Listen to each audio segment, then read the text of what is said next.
नमस्कार। नेपाल टेलिभिजन हेरेर बसिरहनुभएका सम्पूर्ण आदरणीय दर्शक महानुभावहरूमा काठमाडौँ महानगरपालिकाको दैनिक टेलिभिजन कार्यक्रम हाम्रो काठमाडौँको आजको अङ्कमा यहाँहरूलाई स्वागत छ। दर्शकवृन्द, कार्यक्रममा हामी काठमाडौँ महानगरपालिकाले गरेका विभिन्न गतिविधिहरू यहाँहरू सामु प्रस्तुत गर्दै आइरहेका छौँ अनि त्यससँग सम्बन्धित व्यक्तित्वसँग पनि कुराकानी गर्दै आइरहेका छौँ। आजको कार्यक्रममा भने काठमाडौँ महानगरपालिकाको समग्र प्रशासनिक सुधारका लागि पछिल्लो समयमा भएका प्रयासका बारेमा हामी कुराकानी गर्नेछौँ। विशेष गरी काठमाडौँ महानगरपालिकामा प्रमुख प्रशासकीय अधिकृतका रूपमा योगनारायण अर्यालज्यू आइसके पछाडि प्रशासनिक रूपमा धेरै सुधार भएका छन्। सूत्र प्रणाली होस् अथवा राजस्व सङ्कलनका लागि विद्युतीय प्रणाली मार्फत गरिएका काम होस् अथवा धेरै कामहरू छन्। के भए प्रशासनिक सुधारमा पारदर्शिताका लागि के काम भए, लकडाउनको अवधिमा पनि धेरै सुधार भएका छन् उहाँको आगमन पछाडि हो। हामी यही विषयमा कुराकानी गर्नेछौँ। लकडाउनको बिचमा पनि धेरै काम भएका छन्, के काम भए र कसरी भइरहेका छन्, चुनौती कतिका छन्, यो विषयमा कुराकानी गर्नेछौँ। आज हामी कार्यक्रममा काठमाडौँ महानगरपालिकाका प्रमुख प्रशासकीय अधिकृत योगनारायण अर्यालज्यूसँग यहाँलाई स्वागत छ। यहाँ काठमाडौँ महानगरपालिकामा प्रमुख प्रशासकीय अधिकृत रूपमा आइसके पछाडि प्रशासनिक रूपमा हेर्ने भने धेरै सुधार भएका छन्। यहाँले आउनु बित्तिकै सूत्र प्रणाली मार्फत योजनाहरू तयार हुनुपर्छ, त्यसलाई सम्पन्न गर्नुपर्छ ताकि जनताले तोकेको समयमै कार्यान्वयन भएको देख्न पाउन् भन्ने सुरुवातबाट गर्नुभयो। कस्तो छ अहिले अवस्था? अब काठमाडौँ महानगरपालिका मुलुकको राजधानीको महानगरपालिका भएको हुनाले यहाँ चाहिँ करिब 50 लाख पपुलेसन बस्ने र उहाँहरूलाई नगरवासीहरूलाई सेवा सुविधाहरू उपलब्ध गराउनुपर्ने च्यालेन्जेस चाहिँ काठमाडौँ महानगरपालिकासँग थियो र छ। र विगतका अनुभवहरूलाई, प्र्याक्टिसहरूलाई हामीले चाहिँ आत्मसात गर्दै हामीले सुनेका थियौँ, मैले सुनेको थिएँ काठमाडौँ महानगरपालिकाले ब्याङ्कमा पैसा राख्यो भन्ने धेरै आलोचनाहरू पनि भएका थिए र आयोजनाहरू ट्रान्सपेरेन्सी भएनन्, कर्मचारीले काम गरेनन् अथवा तोकिएका कामहरू समयमा सम्पन्न भएनन् भन्ने खालको जुन जनगुनासो थियो, त्यसलाई चाहिँ अहिले यो यस्तो यो कोभिडको पेन्डेमिकको अवस्थामा पनि हामीले केही रिफर्मका इन्डिकेटरहरू बाट हामीले सुरु गरेका छौँ। जस्तो अहिले तपाईँले भनिहाल्नुभयो, बजेट प्रणालीको ट्रान्सपेरेन्सी र प्रोजेक्सनको लागि हामीले नेपाल सरकारले अवलम्बन गरेको सूत्र प्रणालीलाई काठमाडौँ महानगरपालिकामा हामीले इन्ट्रोड्युस गरायौँ र अहिले चाहिँ नि 7औं नगरसभाले चाहिँ नीति तथा कार्यक्रममा पनि र बजेटमा पनि चाहिँ त्यो कुरालाई इङ्गित गरेका छ। त्यस्तै गरेर हामीले चाहिँ नेपाल सरकारले जस्तै रातो किताबमा जसरी चाहिँ आयोजनाहरूको चाहिँ त्यो कहाँ हुने, कुन समयमा हुने, कति रकममा हुने र कस्तो प्रकृतिको काम हुने भन्ने कुराहरू चाहिँ हामीले इङ्गित गरेका छौँ। त्योसँग रिलेटेड गरेर चाहिँ हामीले सबै यहाँ महानगर मातहतका 21वटा विभागीय प्रमुखहरू र अन्य महाशाखा प्रमुखहरूसँग पनि हामीले पर्फर्मेन्स कन्ट्याक्ट चाहिँ गरिसकेका छौँ। अब चाहिँ कुन विकासको कामहरू कहाँनिर हुने, कहिले हुने भन्ने कुराहरूमा कुनै कन्फ्युज हुँदैन। विभागीय प्रमुखहरूलाई फुल अथोरिटीका साथ हामीले मोबिलाइज गरेका छौँ। एउटा चाहिँ यो बजेट कार्यक्रमको पाटो भयो। अर्को चाहिँ तपाईँले अहिले भनिहाल्नुभयो रेभिन्यू कलेक्सनको कुरामा चाहिँ रेभिन्यू कलेक्सनलाई चाहिँ हामीले डिजिटलाइज गऱ्यौँ। यो रेभिन्यू इन्फर्मेसन सिस्टमलाई भनौँ न, यो रेभिन्यू कलेक्सनलाई चाहिँ हामीले कम्प्युटरकृत माध्यमबाट चाहिँ यसलाई सङ्कलन गर्ने। जस्तो तपाईँले एउटा ट्याक्स पेयरले चाहिँ कुन ट्याक्स कति समयमा कुन प्रयोजनको लागि तिर्ने भन्ने कुरा चाहिँ ट्रान्सपेरेन्सी होस् र करदातालाई पनि त्यो कुरा एसुरेन्स होस् र कलेक्टर जो हामी महानगरपालिका हो त्यसले पनि दैनिक रूपमा चाहिँ कति ट्याक्स कलेक्सन भयो भन्ने कुरा एउटा ट्रान्सपेरेन्सी होस् भनेर चाहिँ यो धेरै अगाडिदेखि प्रयास भएको हो। यसपाला चाहिँ हामीले त्यो पनि इन्ट्रोड्युस गरायौँ। अब कार्ययोजनाहरू, विशेष गरी योजनाहरू सफल बनाउनको लागि यहाँ आइसके पछाडि जुन सूत्र प्रणाली मार्फत भयो, योभन्दा अगाडि थिएन। अन्यत्रबाट सुरुवात भइसक्यो, काठमाडौँ महानगरपालिकामा भएको थिएन। यहाँले जुन प्रयास गर्नुभयो र अहिले सफलताका साथ कार्यान्वयन हुँदैछ। कतिको यो सफलतामा पुग्नुको लागि अब कार्यान्वयन पुग्नुको यस्तो लागि छ हेर्नुहोस्, यो जहिलेसुकै पनि च्यालेन्जेसको अगाडि चाहिँ रेसिस्टेन्सहरू हुन्छन् होइन, त्यो स्वाभाविक पनि हो। कतिपय चाहिँ यो सूत्र प्रणाली लागू भइसकेपछि यसबाट चाहिँ हामीले काम गर्न सकिँदैन कि भन्ने कुरा एउटा छ। अर्को चाहिँ थियो, अर्को चाहिँ के छ भन्दाखेरि कर्मचारीहरूमा पनि हामीलाई कम्प्युटरको नलेज छैन, अथवा चाहिँ यो खर्च प्रणालीबाट जाँदाखेरि हाम्रो पुरानो सिस्टम चाहिँ खलबलिन्छ कि भन्ने खालको कुराहरू पनि थियो। तर मैले चाहिँ के गरेँ भन्दाखेरि महालेखा नियन्त्रक कार्यालयसँग, महालेखा नियन्त्रक ज्यूसँग हामीले त्यहाँ समन्वय गरौँ, उहाँहरूले हामीलाई सहयोग गर्ने प्रतिबद्धता पनि व्यक्त गर्नुभयो।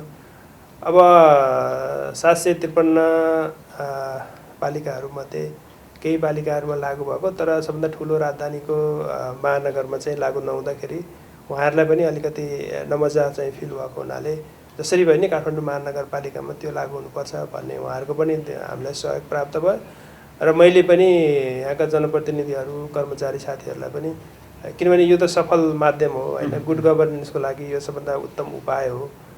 बजेट कहाँ कति कसरी खर्च गर्ने, खर्च प्रणालीलाई व्यवस्थित गर्न सकियो भने त्यहाँ चाहिँ हुने अनियमितताहरू हट्छ होइन, काम टाइममा हुन्छ, पारदर्शिता कायम हुन्छ भन्ने कुराहरू तपाईँको चाहिँ अन्तर्राष्ट्रिय प्र्याक्टिस पनि हो र नेपाल सरकारले लागू गरिसकेका हुनाले यसलाई चाहिँ इम्प्लिमेन्ट गराउनै पर्छ भन्ने मेरो जुन दृढ सङ्कल्प थियो, त्यसमा चाहिँ सबै साथीहरू कन्भिन्स पनि हुनुभयो। त्यो अनुसार चाहिँ हामी अगाडि बढ्यौँ। केही 5-7% चाहिँ हामीलाई अलिकति इरर देखिएको छ, किनभने नेपाल सरकारले काम गर्ने त्यहाँको खर्च प्रणाली सिस्टम र स्थानीय निकाय, स्थानीय गभर्मेन्टले काम गर्नेमा चाहिँ थोरै खर्च शीर्षकहरू मिलेको छैन। त्यो पनि उहाँहरूसँग समन्वय गरेर हामी अगाडि बढ्छौँ र अब यो चाहिँ नि अगाडि बढ्यो, यो चाहिँ अब यसलाई ब्याक हुने अवस्था चाहिँ छैन। विगतमा हेर्ने भने काठमाडौँ महानगरपालिकाका कतिपय विकास निर्माण कामहरू तोकिएको समयमा भएन, ढिलाइ भयो, अथवा सार्वजनिक खरिद ऐनलाई एउटा दोष देखाएर गर्ने जुन प्रक्रिया थियो, अब भने यसको अन्त्य भयो। त्यो सम्भावना छैन। अब चाहिँ तपाईँको चाहिँ नि तोकिएको टाइममा कुन काम कुन प्रयोजनको लागि कति खर्चका साथ होइन त बजेट पनि एलोकेसन गरिसकेका छ। तपाईँले अहिले आज चेक काटेर भनौँ न, आज चाहिँ खर्च तपाईँको गर्नुभयो भने तपाईँ महालेखाको नियन्त्रक कार्यालयको चाहिँ उसमा चाहिँ देखिन्छ, नेटमा देखिन्छ हामीले कति पैसा हामीले चाहिँ डेफिसिट भयो हाम्रो एकाउन्टबाट भन्ने कुरा चाहिँ देखिन्छ। त्यो भएको हुनाले खर्चमा अनियमितता हुने कुरा पनि आएन। एकदमै चाहिँ यो तपाईँको यो गभर्नेन्सको लागि एकदमै राम्रो चाहिँ सिस्टम चाहिँ यहाँ सुरु भएको छ। यसलाई चाहिँ सबै पालिकाहरूले, सबै स्थानीय सरकारहरूले चाहिँ यसलाई इम्प्लिमेन्ट गर्नुपर्छ।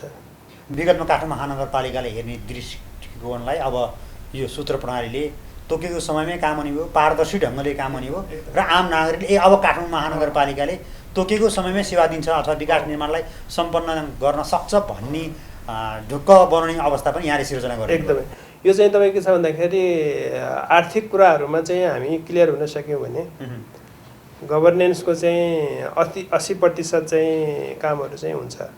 किन भन्दाखेरि हामीलाई क्वेसन उठ्ने गरेको अथवा काठमाडौँ महानगरपालिकालाई विभिन्न समयमा चाहिँ यहाँका नगरवासीहरूले प्रश्न तिर्साउने गरेको के भन्दाखेरि बजेट चाहिँ एकुमुलेसन भन्ने एकै ठाउँमा भयो, थुप्रिएर बस्यो, त्यो चाहिँ खर्च हुन सकेन, कुनै कार्यक्रमै भएन, कार्यक्रम नभए त होइन भएको थियो तर के भने ट्रान्सपरेन्सी हिसाबमा भएन भन्ने जुन खालको एउटा आरोप थियो, त्यो आरोप चाहिँ अब हामीले खेप्नु पर्दैन। किन भन्दाखेरि हामीले अलरेडी हामीले अस्ति चाहिँ तपाईँको चाहिँ साउनमै हामीले चाहिँ रातो किताब मार्फत चाहिँ कुन काम कहाँ कति नम्बर वडामा चाहिँ भनौँ होइन त्यो काम हुन्छ, 32वटा वडाको कुन ठाउँमा के हुन्छ, बाटो कहाँ बन्छ, घर कहाँ बन्छ, बगैँचा कहाँ बन्छ होइन, आदि कामहरू जति छन् होइन, त्यो कुराहरू चाहिँ अब चाहिँ छर्लङ्गै भयो। त्यो किताब कहाँ बन्छ मात्र होइन, कति समयभित्र बनिसक्छ, अब लागत पनि कति लाग्छ। काठमाडौँ महानगरपालिकाको वेबसाइटमा हेर्नुभयो भने सर हाम्रो प्रोग्रामहरू देखिन्छ। यो त एउटा कुरा भयो। अर्को चाहिँ त्यो योजना सम्पन्न भइसकेपछि जुन तपाईँले खर्च गर्नुहुन्छ, खर्च गरिसकेपछि कति खर्च कुन समयमा भयो भन्ने कुरा पनि महालेखा नियन्त्रक कार्यालयको नेटमा देखिन्छ होइन त। भनिसकेपछि त अब यसमा त कुनै क्वेसन उठाउने ठाउँ चाहिँ रहन्न। अब चाहिँ के छ भन्दाखेरि हामीले त्यो चाहिँ तपाईँको सूत्र प्रणालीले जुन बजेट प्रणाली जुन चाहिँ छ हामीले जुन इन्ट्रोड्युस गरेका छौँ त्यो अनुरूप रहेर चाहिँ अब समयमा काम सम्पन्न गर्ने अब हाम्रो च्यालेन्जेस हो। त्यो एउटा चुनौती चाहिँ अब पार गर्नु एकदम। अब यो सूत्र प्रणाली मार्फत योजनाहरू सफल बनाउनको लागि, पारदर्शी बनाउनको लागि र जनताहरूले आफैले पनि निगरानी गर्न सक्ने अवस्था अब प्रत्येक मैले आग्रह के छ भन्दाखेरि हाम्रो 32 वडाहरूमा चाहिँ हाम्रो यो बजेट किताब पनि पुगेको छ। यदि त्यो बजेट किताबहरू हेर्न भ्याउनु भएको छैन भने पनि म सबै महानगरवासीलाई के अनुरोध गर्न चाहन्छु भने जुन हाम्रो काठमाडौँ महानगरपालिकाको वेबसाइटमा गएर चाहिँ यो हेर्ने यो किताब चाहिँ हेर्ने र आफ्नो एरियामा चाहिँ कुन काम परेको रहेछ होइन, कहाँ चाहिँ बाटो बनाउने परेको छ कि, कहीँ चाहिँ तपाईँको सत्तल निर्माण मन्दिर निर्माणको कामहरू परेको छ कि होइन, कुन ठाउँमा बिल्डिङहरू बनाउनु परेको होला, त्यो चाहिँ समयमा सम्पन्न गर्नु पर्यो, गरिदिनु पर्यो। हाम्रो काम चाहिँ किन टाइममा भएन भनेर चाहिँ अब चाहिँ हामीहरूलाई हाम्रो जनप्रतिनिधिहरूलाई काठमाडौँ महानगरवासीले चाहिँ प्रश्न गर्नु पर्यो र टाइममा सम्पन्न गर्नको लागि उहाँहरूले पनि वाचडगको चाहिँ भूमिका खेल्नु, जिम्मेवारी बोध नागरिकले पनि गर्नुपर्ने अवस्था हुन्छ। दोष मात्रै लगाएर हुन्न, किन पारदर्शी ढङ्गले यहाँ सुरुवात गरिदिइसक्नु भएको छ। अब यो सूत्र प्रणाली मार्फत काठमाडौँ महानगरपालिकाले गर्ने कामलाई पारदर्शी बनाउन जुन भूमिका खेल्नु भएको छ, त्यो सँगसँगै फेरि यहाँले अर्को पनि सुरुवात गर्नुभएको छ, विद्युतीय प्रणाली मार्फत राजस्व सङ्कलन होइन। त्यसमा विगतदेखि हेर्ने चर्चा र बहसको विषय यो चाहिँ तपाईँको 72 सालमा पनि लागू गर्न खोजिएको छ यो होइन। यो डिजिटलाइज गर्ने, त्यसपछि रेभिन्यू कलेक्सन गर्ने, यो रेभिन्यू इन्फर्मेसन सिस्टमलाई चाहिँ लागू गर्न खोजेको।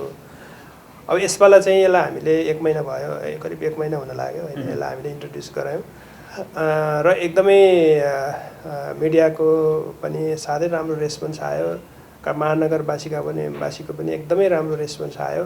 यो किन भन्दाखेरि प्रत्येक महानगरवासीले आफ्नो सम्पत्ति कर कति बुझाउने, घरबाल कर कति बुझाउने होइन त, व्यक्तिगत घटना दस्तुर नाता प्रमाणित यावतका जुन ट्याक्स सिस्टमहरू छ त्यो जति महानगरवासीले तिर्नुपर्ने ट्याक्सलाई चाहिँ हामीले नेटमा ल्याउन खोजेको होइन। राजस्व चुहावट भयो भन्ने यहाँ महानगरलाई आरोप थियो, कति राजस्व उड्छ हामीलाई यकिन छैन होइन, अथवा राजस्व उठाउँदाखेरि अनियमितता हुन्छ भन्ने कुरा थियो, चुहावट हुन्छ भन्ने कुराहरू थियो एउटा कुरा। अर्को चाहिँ तपाईँको के छ भन्दाखेरि राजस्व तिर्दाखेरि चाहिँ नि वडा कार्यालयमा लाइन बस्नुपर्ने बाध्यता र कहिलेकाहीँ त्यो ट्याक्स तिर्ने मान्छेले तिर्न नसकेर चाहिँ फर्किनु परेको अवस्था पनि थियो नि त होइन। त्यसलाई चाहिँ नि निराकरण गर्नको लागि र अर्को चाहिँ अहिले चाहिँ हामी यो कोभिड-19 को बेलामा चाहिँ अब हामीले ई-सेवा मार्फत होइन त घरै बसेर चाहिँ तपाईँको चाहिँ ट्याक्स तिर्ने, आफ्नो रेभिन्यू तिर्ने अथवा विदेशमा भएको मान्छेले विदेशैबाट चाहिँ नि रेभिन्यू तिर्ने तिर्नुपर्ने भनौँ तिर्नुपर्ने, त्यो बाहिरबाट तिर्दा पर्दाखेरि फाइन तिर्नु पर्थ्यो होला, कहिलेकाहीँ फाइलै चाहिँ तपाईँको चाहिँ हराउँथ्यो, मिसप्लेस हुन्थ्यो, त्यो खालको गुन्जाइस चाहिँ अब रहँदैन। त्यो हिसाबले गर्दाखेरि एकातिर चाहिँ हामीले खर्च प्रणालीलाई व्यवस्थित गर्नको लागि चाहिँ सूत्र प्रणाली ल्यायौँ, अर्को चाहिँ त्यो खर्च गर्नको लागि कलेक्सन हुने राजस्व जुन छ त्यो राजस्व हाम्रो करिब 12 अरब करिब राजस्व हाम्रो उड्छ वार्षिक रूप हिसाबमा। त्यसलाई चाहिँ अलि ट्रान्सपरेन्सी हिसाबले र जनतालाई सेवा पुगोस् भन्ने हिसाबले हामीले चाहिँ यसपाला चाहिँ त्यो सिस्टमलाई पनि इन्ट्रोड्युस गरायौँ र 32 वडामा रेभिन्यू कलेक्सनको कामहरू अहिले भइरहेको छ। तपाईँको चाहिँ केही यसको इम्प्लिमेन्ट गर्दाखेरि केही प्रब्लमहरू पनि आएका छन्, किन भन्दाखेरि अहिले चाहिँ तपाईँको सबै विवरणहरू इन्ट्री गर्नु पऱ्यो। यो वर्ष चाहिँ एकपटकलाई चाहिँ केही ढिला पनि हुनसक्छ, किनभने उहाँहरूको हिस्ट्री जुन छ त्यो त इन्ट्री गराउनु पऱ्यो, सुरुवात गर्नु पऱ्यो। भोलि चाहिँ त्यो जुन प्रत्येक घरवालालाई अथवा ट्याक्स पेयरलाई चाहिँ तपाईँको एउटा रजिस्ट्रेसन नम्बर चाहिँ प्राप्त हुन्छ अथवा नामबाटै रजिस्ट्रेसन नम्बरबाटै तपाईँले गर्नुभयो भने भोलि नेक्स्ट टाइममा चाहिँ के हुन्छ भने त्यो रजिस्ट्रेसन नम्बर हाल्ने बित्तिकै तपाईँको विवरण चाहिँ सर्न आउँछ। तपाईँको घरको अगाडि कति बाटो छ, तपाईँको घर कति स्क्वायर फिट छ, अहिले त त्यो सबै इन्ट्री गराउनु पऱ्यो नि त हिस्ट्री त। त्यो हिस्ट्री गराइसकेपछि नेक्स्ट टाइममा चाहिँ तपाईँ हाल्ने बित्तिकै 10 सेकेन्डमा तपाईँले आफ्नो चाहिँ ट्याक्स चाहिँ ई-सेवा मार्फत तिर्न सक्नुहुन्छ। हामीले अब दोस्रो फेजमा चाहिँ अब घरबाटै मोबाइल एपबाटै चाहिँ हामीले ट्याक्स तिर्ने सिस्टम चाहिँ केही समयभित्रै त्यसलाई इम्प्लिमेन्ट गर्छौँ। अब यहाँले भनेको जस्तै कुराकानी गर्ने हो भने विगतमा काठमाडौँ महानगरपालिकाको राजस्वका विषयमा धेरै चर्चा परिचर्चा हुने, सञ्चार माध्यमले पनि त्यही हिसाबले नकारात्मक समाचारहरू आइरहनेले जसले गर्दा महानगरपालिकालाई बाहिरबाट हेर्ने दृष्टिकोण पहिले पनि सकारात्मक हुन सकेको थिएन। यहाँले जुन सुरुवात गरिदिनु भएको छ सूत्र प्रणाली होस् अथवा अहिले विद्युतीय प्रणाली मार्फत राजस्व सङ्कलन गर्ने, यसले गर्दा धेरै नागरिकहरूले हामीले प्रश्न गर्दाखेरि अब चाहिँ केही होला जस्तो छ, अब चाहिँ हामी पनि सहज रूपमा लाइन बस्नु नपर्ने अवस्था हो, हामीले तिरेको कर चाहिँ ठाउँमै पुग्यो भन्ने उहाँहरूको छ। हामीले सुन्ने गरेका छौँ नि डिजिटल सिटी होइन का कन्सेप्टहरू लागू भयो भन्ने हामीले सुन्छौँ, पढ्छौँ पेपरहरूमा। त्यसको चाहिँ सुरुवात चाहिँ काठमाडौँ महानगरमा चाहिँ सुरुवात गर्न खोजेको, किनभने सूत्र प्रणाली भनेको आफैमा खर्च प्रणालीको डिजिटलाइजेसन हो। रेभिन्यू कलेक्सन भनेको त्यसको दोस्रो इन्डिकेटर हो। तपाईँको चाहिँ आफू जति ट्रान्सपेरेन्सी, आफ्नो क्रियाकलापहरू जति हामीले चाहिँ नि ट्रान्सपेरेन्सी गऱ्यौँ र डिजिटलाइजेसनमा गयौँ, त्यस पछाडि चाहिँ हामीप्रति चाहिँ क्वेसन गर्ने कुनै गुन्जाइस रहँदैन। जब तपाईँको ट्याक्स पेयर चाहिँ अफिसमा आउँदैन, जब क्लाइन्टसँग मान्छे भनौँ न कर्मचारीले चाहिँ फेस टु फेस कुरा हुँदैन, त्यहाँ करप्सनको गुन्जाइस हुँदैन, त्यहाँ अनियमितता गुन्जाइस हुँदैन। त्यसो भएको हुनाले यो मैले ठ्याक्कै त भन्न सक्दिनँ, तर 20% कम्तीमा 20देखि 30% को बिचमा चाहिँ अबको नेक्स्ट इयरमा चाहिँ तपाईँको राजस्व चाहिँ बढी हुन्छ भन्ने मेरो चाहिँ प्रोजेक्सन छ। किनभने यो कोभिडको पेन्डेमिकले कति असर पार्छ त्यो आफ्नो ठाउँमा छ, तर यो तपाईँको चाहिँ अब त के हुने भयो भन्दाखेरि एउटा चाहिँ अनियमितता को चाहिँ गुन्जाइस नरहने भयो, अर्को चाहिँ तपाईँको ट्याक्स पेयरले चाहिँ टाइममा ट्याक्स त्यहाँदेखि तिर्ने भयो होइन। किनभने ऊ लाइनमा बस्नु पर्दैन, घरबाट तिर्नुपर्छ भनिसकेपछि त तपाईँको 1 मिनट टाइम त आफ्नो ट्याक्स तिर्नको लागि सम्पत्तिको मूल्याङ्कन पनि सही आउने भयो। अब त सम्पत्तिको मूल्याङ्कन पनि मान्छेले पनि ढाट्नु पाएन नि त, ट्याक्स पेयरले पनि ढाट्नु पाएन। यस साथसाथै हामीले चाहिँ नि यो अब चाहिँ हामीले जिआइएस फेरि होइन, अब त्यो घरको लोकेसनहरू कहाँ, बाटो कस्तो अवस्था, ढल के भनेर चाहिँ हामी जिआइएसको चाहिँ अहिले यसपालि हाम्रो प्रोजेक्ट छ। त्यो प्रोजेक्टबाट पनि तपाईँको चाहिँ नि घरको लोकेसन, बाटोको अवस्था, ढलको अवस्था होइन, कति तला घर छ, कति स्क्वायर फिटको कोठा छ, त्यतिसम्म देखाउने त्यो सिस्टम पनि हामीले इन्ट्रोड्युस गर्दैछौँ। त्यसो भएको हुनाले यसलाई चाहिँ मिक्स गऱ्यो भनेदेखि, त्यसलाई जिआइएसलाई लगेर चाहिँ रेभेन्यूमा मिक्स गऱ्यो भनेदेखि चाहिँ ठ्याक्कै डाटा निस्किन्छ। त्यही भएर तपाईँको चाहिँ नि घरवालाले पनि मेरो जस्तो मानौँ कि कुनै कसैको चाहिँ 3-4 तला घर छ भने अहिले 2 तलाको मात्रै देखाएको रहेछ होइन, त्यसले ट्याक्स भनौँ न सम्पत्ति कर अथवा घरबाल कर त्यति मात्रै तिरेर छ भनेदेखि अब त्यो जिआइएससँग हामीले इन्टिग्रेसन गर्ने बित्तिकै त तपाईँ ढाट्नै सक्नुहुन्न नि होइन त। अब कम्प्युटराइजेसन गर्ने बित्तिकै तपाईँले यता चाहिँ तपाईँ 4-5 तलाको घरको नक्सा स्वीकृत गराउने, यता चाहिँ मेरो 2 तले घर छ भनेर त्यतिको मात्रै ट्याक्स तिर्न सुरु गऱ्यो भनेदेखि त अब त कम्प्युटराइज सिस्टम भयो, त कम्प्युटरलाई त हामी ढाट्न सक्दैनौँ नि। त्यसो भएको हुनाले ट्याक्स पेयरलाई पनि अनुशासित बनाउने, कर्मचारीलाई चाहिँ एउटा लगनशील बनाउने, तत्त्वचित्त बनाएर चाहिँ कमिटमेन्ट गराउने र चाहिँ यो तपाईँको रेभेन्यू कलेक्सनलाई व्यवस्थित गराउने जुन यो डिजिटल प्रणाली चाहिँ हामीले सुरु गरेका छौँ, यो डेफिनेटली चाहिँ नि एकदमै राम्रो कामको सुरुवात भएको छ। यहाँका चाहिँ हाम्रो 32 वडाका जनप्रतिनिधिहरू, मेयर, उपमेयर सबै चाहिँ यसमा यो इम्प्लिमेन्ट गर्न चाहिँ एकदम कमिटमेन्ट हुनुभएको छ। कर्मचारी साथीहरू कमिटमेन्टका साथ लाग्नु भएको छ र मैले अस्ति पनि विभिन्न प्रोग्रामहरू पनि भन्ने गरेको छु। अब चाहिँ कुनै पनि काठमाडौँ महानगरपालिकाको कर्मचारी जनप्रतिनिधिहरूले जनताको अगाडि, महानगरवासीको अगाडि चाहिँ टाउको निहुराएर हिँड्नुपर्ने अवस्था चाहिँ हुँदैन। किन भन्दाखेरि हामीले चाहिँ खर्च प्रणालीलाई नै व्यवस्थित गऱ्यौँ, रेभेन्यू कलेक्सनलाई नै व्यवस्थित गऱ्यौँ होइन त। त्यसपछि त हामी त त्यो इकोनोमिक एक्टिभिटी जुन चाहिँ तपाईँको चाहिँ नि भनौँ न जुन आर्थिक चाहिँ नि पारदर्शिताको कुराहरू हो, आर्थिक क्रियाकलापमा चाहिँ जनप्रतिनिधि कर्मचारीहरू चाहिँ अब त्यसबाट चाहिँ टाढै भए होइन। त्यस भएको हुनाले अनियमितताको गुन्जाइस जुन भन्ने गरेको थियो हिजो त्यो चाहिँ छैन र हुँदैन भन्ने कुरामा चाहिँ यो 2टा सिस्टमले चाहिँ हामीलाई एकदमै चाहिँ तपाईँको एस्युरेन्स गर्नको लागि मौका दिएको छ। अब हाम्रो चाहिँ च्यालेन्ज भनेको के हो भने यो 2टा सिस्टमलाई चाहिँ सफल बनाउने र नेक्स्ट स्टेपमा जाने हो। फेरि यति मात्रै सुरुवात भएर त हुँदैन नि त होइन। विगतमा जुन एउटा नकारात्मक दृष्टिकोण सोचाइ आम नागरिकको महानगरपालिकाप्रति थियो, अब त्यो चाहिँ कम्प्लिमेन्ट त्यो अब यसको साथसाथै म तपाईँलाई के भन्न चाहन्छु भन्दाखेरि हामीले अर्को एउटा सुरुवात प्रणाली पनि सुरु गरेका छौँ जुन डिजिटल सिग्नेचर होइन त। नक्सा चाहिँ टाइममा उपलब्ध भएन अथवा चाहिँ नक्साको फाइलहरू चाहिँ तपाईँको चाहिँ 20 वर्षपछि 10 वर्षपछि खोज्दाखेरि अथवा घर बिक्री गर्दाखेरि चाहिँ नक्साको फाइलले हराउने होइन, त्यो खालको पनि थियो छ भन्ने आरोप पनि थियो। र अर्को चाहिँ तपाईँको चाहिँ के भन्दाखेरि त्यो टाइममा चाहिँ तपाईँले नक्सा स्वीकृत भएन भन्ने महानगरवासीको जुन गुनासो थियो, त्यो गुनासोलाई हटाउनको लागि हामीले 1.5 महिना अगाडि यो डिजिटल सिग्नेचर होइन त पनि हामीले सुरुवात गऱ्यौँ। अब हाम्रो चाहिँ नि अब बन्ने घर चाहिँ तपाईँको के हुन्छ भन्दाखेरि तपाईँले गुगलमा गएर खोजे पनि तपाईँको घरको नक्सा चाहिँ तपाईँले पत्ता लगाउन सक्नुहुन्छ। कति तलाको घर, कति स्क्वायर फिटको घर होइन। त्यो सिग्नेचर चाहिँ अब जुन नक्सा स्वीकृत गर्ने मान्छे हो त्यसले सिग्नेचर चाहिँ घरबाटै दिन्छ। अब यो के अरे घरबाटै एप्लाई गर्न सक्ने र त्यो चाहिँ टाइममै चाहिँ त्यो डिजिटलाइजेसनबाट चाहिँ त्यसलाई राख्ने भने हामीले त्यो सिस्टम सुरुवात गरेका छौँ। यसलाई अलिक थोरै टाइम लाग्न सक्छ, किन भन्दाखेरि यो कोभिडको बेला पनि भयो, अलिकति हामीलाई मेन पावर कम भएको हुनाले अब हामी त मेन पावर पनि फुलफिल गर्दैछौँ।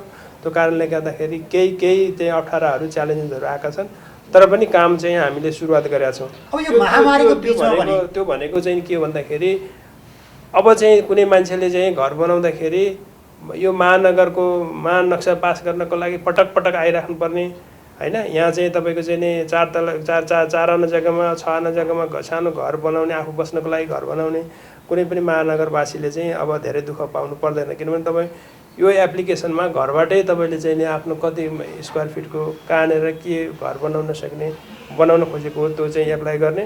त्यसपछि चाहिँ कहाँ आउँछ र तपाईँको फाइल चाहिँ कुन स्टेजमा छ, त्यो इन्जिनियर कहाँमा छ कि होइन, त्यो अड्क्यो अनि कसले अल्झायो, त्यो के कारणले अल्झ्यो त, अथवा त्यो कहिले स्वीकृत हुन्छ र तपाईँले रेभेन्यू कहिले बुझाउने होइन। एकदम घरबाटै बस्न सक्छ। र त्यसपछि डिजिटल सिग्नेचर मार्फत चाहिँ तपाईँको घरको नक्सा चाहिँ ल आज 15 गते स्वीकृत हुन्छ अथवा 16 गते स्वीकृत हुन्छ, तपाईँले चाहिँ यति 1000 चाहिँ रेभेन्यू चाहिँ बुझाउनुहोस् भने चाहिँ तपाईँले रेभेन्यू बुझाउने पनि तपाईँले चाहिँ नि तपाईँले के अरे कम्प्युटरबाट भनौँ न नेटवर्कबाट बुझाइसकेपछि, एप्लिकेसनबाट बुझाइसकेपछि त अब अनि नक्सा पास हुन्छ होइन त। अब यहाँले आए लगत्तै महामारीको बिचमै काठमाडौँ महानगरपालिकामा आउनुभयो होइन। त्यस पछाडि हेर्ने भने समग्र आम महानगरवासी खुसी हुने खालका योजनाहरू ल्याउनु भयो र कार्यान्वयनका चरणमा पनि छन्, चाहे त्यो डिजिटल सिग्नेचरका कुरा होस्, चाहे सूत्र प्रणाली होस्, या अहिले विद्युतीय प्रणाली मार्फत राजस्व सङ्कलनका लागि पारदर्शी ढङ्गले काम गर्ने, यो 3वटा काम यति छोटो समयमै जुन यो सुरुवात गर्नुभएको छ नि, चुनौती त धेरै होला नि होइन, समस्या त यहाँलाई पनि त आयो होला नि। अब यस्तो महामारीको बिचमा यति राम्रा कामहरू आयो। डेफिनेटली यो चुनौती तपाईँको के छ भन्दाखेरि अब यो पुरानो सिस्टममा काम गरेर गर्दै गरेकोलाई नयाँ सिस्टममा लाँदाखेरि अब मेन पावरको चुनौती त भइ नै हाल्यो, किनभने हामीसँग कम्प्युटर जानेको त्यस्तो खालको दक्ष मेन पावर पनि छैन, एउटा त्यो भयो। अर्को चाहिँ हाम्रो मनोवृत्ति कस्तो छ भने जुन फाइलमा टिप्पणी उठाउने, फाइलमा चाहिँ आउने मान्छे चाहिँ अगाडि आएर चाहिँ उसको फेस हेरेसी काम गरिदिने अथवा कसैबाट भनसुन गराएर काम गराउने जुन संस्कृति छ, त्यो संस्कृतिलाई पर्खिरहने ब्युरोक्रेसी इत्यादि हडलहरू त छन् नै। यो चाहिँ अन्त्य हुने भयो, यो त डेफिनेटली अन्त्य हुन्छ, तर इट टेक्स टाइम, केही समय चाहिँ यसले लिन सक्छ। तर यो समयको माग हो। डिजिटल प्रणालीबाट कुनै पनि तपाईँको चाहिँ एक्टिभिटी तपाईँलाई डिजिटल प्रणालीमा कन्भर्ट गर्ने, डिजिटल सोसाइटीको निर्माण गर्ने, डिजिटल एउटा सिटीको काठमाडौँ होइन बनाउने भन्ने चाहिँ जुन सोच छ, जुन लहर आइरहेको छ नि, त्यो लहरलाई हामीले एडाप्ट गर्न सकिएन भनेदेखि, तपाईँले अनुसरण गर्न सक्नु भएन भने हामी धेरै पछाडि पर्छौँ। काठमाडौँ महानगरपालिका स्मार्ट सिटी लागू गर्नलाई चाहिँ तपाईँले कुनै न कुनै बेला चाहिँ गर्नु पर्थ्यो, त्यो चाहिँ अहिले हामीले गऱ्यौँ। यो अब यसलाई सक्सेस गराउने चाहिँ च्यालेन्जेसहरू छन्, किनभने यसका पछाडि यो चाहिँ हुँदैन, यो पहिला पनि भएको थियो, अब चाहिँ यो हुन सक्दैन भन्ने एउटा सानो पक्ष पनि छ। त्यो चेन्ज नचाहने पक्षहरू छन्, त्यो पक्षहरू का कुराहरूलाई पनि हामीले एउटा च्यालेन्जको रूपमा लिएर जुन सुधार उन्मुख र सुधारलाई आत्मसात गर्न सक्ने त्यो खालको मेन पावरलाई हामीले बजारबाट पनि लिनुपर्ने हुन्छ। केही कुरा हामीले लिन पनि खोजिरहेछौँ। इन्जिनियरहरू 20-22 जना इन्जिनियरहरू हामीले हायर गर्ने कोसिसमा भनौँ, त्यो हामीले विज्ञापन गरिसकेका छौँ। र यसरी अगाडि बढ्यो भने मेरो विचारमा काठमाडौँ महानगर चाहिँ एउटा डिजिटल महानगर होइन, मेट्रो सिटी क्यापिटल सिटीको एउटा भइसकेपछि के हुन्छ भन्दाखेरि यहाँबाट चाहिँ अरू नगरपालिकाहरूले सिक्ने हो क्या। राजधानीको महानगरपालिकाले केही कुराहरू इन्ट्रोड्युस गर्नुपर्छ र त्यो च्यालेन्जलाई चाहिँ तपाईँले कहीँ न कहीँ कसै न कसैले त्यसलाई चाहिँ अगाडि बढाउनुपर्छ। संजोगले यो सबै इन्भाइरोमेन्ट भनौँ न, अब यो कोभिडको यस्तो पेन्डेमिकको बेलामा चाहिँ यी आदि कुराहरू हामीले सुरुवात गऱ्यौँ। त्यसमा चाहिँ अगाडि बढिरहेको छ होइन, अगाडि बढिरहेको छ। यसलाई चाहिँ सफल बनाउनलाई कर्मचारीको दायित्व त डेफिनेटली बढी भइ नै हाल्यो होइन। महानगरमा पनि जो मान्छे सुधार गर्ने पक्षका मान्छेहरू छन्, जनताहरू भनौँ, उहाँहरूले पनि महानगरकोलाई चाहिँ घचघचाइ राख्नुपर्छ। हिजो त्यो सिस्टम राम्रो थियो, डिजिटलमा गयो भने राम्रो हुन्छ, यो सिस्टम यस्तो रहेछ भनेर चाहिँ उहाँहरूको फिडब्याक, सुझाव सल्लाह चाहिँ प्राप्त हुँदै गयो भने र यो सुधारको कुराहरूलाई चाहिँ उहाँहरूले मोटिभेसन गराएर कर्मचारीको मनोबल उच्च बनाइदिनु भयो भने डेफिनेटली यति मात्रै होइन, धेरै गर्नुपर्ने कामहरू छन्, त्यही हामीले चाहिँ सक्सेस गर्नलाई प्रण गर्छौँ। काठमाडौँ महानगरपालिकालाई स्मार्ट सिटी बन्यो भनेको धेरै समय भयो, तर अहिले आएर स्मार्ट सिटीको सुरुवात भयो। यसलाई जनप्रतिनिधि, कर्मचारी, नागरिक सबैले एक ढिक्का भएर अगाडि बढ्न सक्यो भने पक्कै पनि हामी काठमाडौँ महानगरपालिकाले स्मार्ट सिटी बनाउन सक्छौँ। अब यो यति धेरै काम भइरहेका छन् छोटो अवधिमा र हामी कोभिडको महामारीको अवस्थामा नागरिकहरू अहिले आएका 3वटा 4वटा कार्यक्रमले अत्यन्त खुसी पनि हुनुभएको छ। अब साँच्चै हामी महानगरवासी हौँ भनेर गर्व गर्ने ठाउँ भयो भन्नेहरूको उहाँहरूको बुझाइ पनि छ। अब समस्या पनि छन्, त्यसलाई चिर्दै जानुपर्ने। अब हाम्रो चाहिँ के छ भन्दाखेरि हामीले धेरै नेटहरूमा होइन, अहिले त प्रत्येक मान्छेको मोबाइलमा चाहिँ हामीले अरू देशहरूमा सुधार भएको कुराहरू देख्छौँ र हाम्रो मुलुकमा पनि यस्तो भइदियो हुन्थ्यो भन्ने जमात चाहिँ धेरै ठुलो छ र त्यो अनुमान गरेको हामीले हेरेको कुराहरू चाहिँ कहीँ पनि सुरुवात नहुँदाखेरि जनतामा फ्रस्ट्रेसन भएको होइन। अहिले फ्रस्ट्रेसन भएको कुराहरू सुरुवात त हुनु पऱ्यो नि, कहीँ न कहीँबाट सुरुवात त हुनु पऱ्यो भन्ने कुराहरू चाहिँ हो। त्यसो भएको हुनाले अहिले हामीले चाहिँ यी आदि मैले भनेका जुन तपाईँ प्रोसिड्युरल यो सिम्प्लिफिकेसन भन्छु यसलाई मैले होइन, यो सरलीकरण गर्ने, यो गर्दाखेरि चाहिँ हामी कर्मचारीहरूले पनि जस्तै महानगरकै कुरा गर्दाखेरि यहाँ चाहिँ 1800 मान्छेहरू छन्, कर्मचारीहरू कार्यरत छन् र 21वटा विभागीय प्रमुखहरू र त्यही अनुसार चाहिँ 46-47वटा चाहिँ तपाईँको महाशाखा प्रमुखहरू छन्। पहिला के अवस्था थियो भन्दाखेरि जिम्मेवारी कसले के गर्ने भन्ने पनि थिएन, महाशाखा प्रमुख भन्ने, तर के गर्ने होइन। अहिले त महाशाखा प्रमुख, विभागीय प्रमुखहरूलाई के चाहिँ भयो भन्दाखेरि उहाँहरूले 1 वर्षमा के गर्ने भनेर उहाँहरूले हातमा आफ्नो चाहिँ जुन डकुमेन्ट हो त पाइसक्नुभयो। अब चाहिँ मैले के अनुरोध गर्न चाहन्छु भनेदेखि प्रत्येक जनताले चाहिँ नि विभागीय प्रमुख, यहाँको महाशाखा प्रमुख अथवा यहाँको मेयर अथवा वडा अध्यक्षसँग उहाँहरूले चाहिँ कोही कहाँ के भनेर क्वेसन गर्न सक्ने अवस्थामा 1 वर्षको प्लान देखाउन सक्नुहुन्छ। कुहिरोको काग जस्तो चाहिँ भएन कि अब चाहिँ एकदमै स्पष्ट कहाँ के गर्ने, कसो गर्ने, अब त्यो फाइल उठाएर स्वीकृत गर्नुपर्ने, के गर्नुपर्ने, अब त्यो गुन्जासै भएन। अब वडाबाट काम गर्दा हुन्छ। अब आफ्नो चाहिँ भनौँ न हाम्रो आर्थिक नियम कानुनले भनेको कुराहरू पालन गर्दै तपाईँ चाहिँ अगाडि बढ्दाखेरि चाहिँ मेरो विचारमा अब इन्फ्रास्ट्रक्चर यो त तपाईँको चाहिँ नि रासो उठाउने, खर्च गर्ने प्रणाली भयो। अब इन्फ्रास्ट्रक्चर काठमाडौँ महानगरवासीहरूले भनेको भनौँ न यहाँका सडकहरूको चाहिँ तपाईँको स्तरोन्नति, जति महानगरको जिम्मामा भएको बाटाघाटाहरू छन्, तपाईँको चाहिँ नि प्राकृतिक संरक्षण, यो सम्पदाहरूको संरक्षण गर्ने कुराहरू, बाटो, यो ग्रिनरी मेन्टेन गर्ने कुराहरू होइन। त्यसपछि चाहिँ नि तपाईँको उज्यालो काठमाडौँ भन्ने कुराहरू, यावत जुन कुराहरू छन् होइन, त्यो कुराहरूलाई चाहिँ तपाईँले अब चाहिँ सेकेन्ड उसमा चाहिँ यसको अलावा चाहिँ इन्फ्रास्ट्रक्चरमा हामीले जोड दिनुपर्ने हुन्छ। के हो त, कहाँ के हो भन्ने कुरा पनि त्यही छ, मैले भने हो होइन। त्यही अनुसार चाहिँ अब हामीले चाहिँ हामीसँग भएको मेन पावर चाहिँ लाई हामीले युज गर्दै हामीसँग भएको नलेजलाई, नभएको नलेजलाई चाहिँ हामीले हायर गर्नु पऱ्यो। बजारमा हामीभन्दा धेरै जान्ने मान्छेहरू छन्, उहाँहरूको एक्सपर्टिजलाई हामीले युज गरेर यो महानगरलाई अलिक व्यवस्थित बनाउनुपर्छ। हस्, समय दिनुभयो, यहाँलाई धेरै धेरै धन्यवाद। दर्शकवृन्द, आज हामीले कुराकानी गऱ्यौँ काठमाडौँ महानगरपालिकाले साँच्चीकै स्मार्ट सिटी बनाउनको लागि गर्नुपर्ने पूर्वाधारहरू के हुन्, यसलाई पारदर्शी ढङ्गले विद्युतीकरण गर्दै र स्मार्ट सिटीका लागि वास्तविक रूपमै गर्नुपर्ने कामको सुरुवात भइसकेको छ। यो महामारीको बिचमा पनि काठमाडौँ महानगरपालिकाले सुरुवात मात्रै होइन, कार्यान्वयनको लागि पनि अगाडि बढिसकेको अवस्था छ। यिनै विषयमा आज हामीले केही कुरा यहाँलाई जानकारी गराउने प्रयास गऱ्यौँ। आजको कार्यक्रमको निर्धारित समय सकिएको छ। भोलि पनि नयाँ विषय र प्रसङ्ग लिएर आउने नै छौँ। तबसम्मका लागि सम्पूर्ण टिमसहित म वैकुण्ठ भण्डारी बिदा चाहन्छु। नेपाल टेलिभिजन हेर्दै गर्नुहोला। नमस्कार।